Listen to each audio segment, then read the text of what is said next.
ایک لمحے کے لیے مان لیں کہ خدا نہ خواستہ آپ کی انگلی میں انفیکشن ہو گیا اور ڈاکٹر آپ سے کہے کہ یہ انگلی کاٹنی پڑے گی۔ اگر یہ انگلی نہ کاٹی گئی تو جو انفیکشن ہے آپ کی ٹانگ یا بازو میں پھیل سکتا ہے، تو آپ کا کیا جواب ہوگا؟ یقیناً آپ سوچیں گے، چلائیں گے، چیخیں گے، لیکن ایٹ دی اینڈ فیصلہ یہی ہوگا کہ اس انگلی کو کاٹ دیا جائے تاکہ ٹانگ کو یا بازو کو بچایا جا سکے۔ خدا نہ خواستہ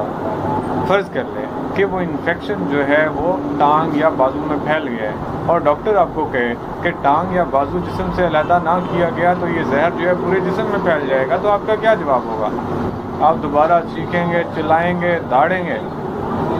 سوچ بچار کریں گے، لیکن فیصلہ یہی ہوگا کہ اس ٹانگ کو، اس بازو کو جسم سے علیحدہ کر دیا جائے تاکہ پورے جسم کو بچایا جا سکے، کیونکہ جان ہے تو جہان ہے۔ اسی طرح جو لسانیت ہے، لسانیت کا زہر ہماری زندگیوں میں گھولا جا رہا ہے، وہ زہر ہمارے پورے جسم کے لیے زہر قاتل ثابت ہو رہا ہے۔ اگر اس زہر کو اپنی زندگیوں میں سے ہم نے وقت پہ نہ نکالا تو یہ زہر ہماری زندگی کے لیے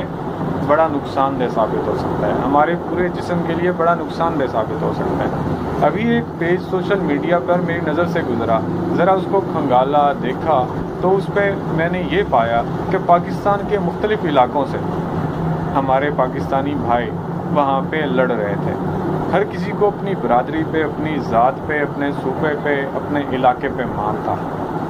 اور مان ہونا بھی چاہیے، لیکن یہ جو مان ہے وہ کسی زہر کی صورت نہ اختیار کر جائے،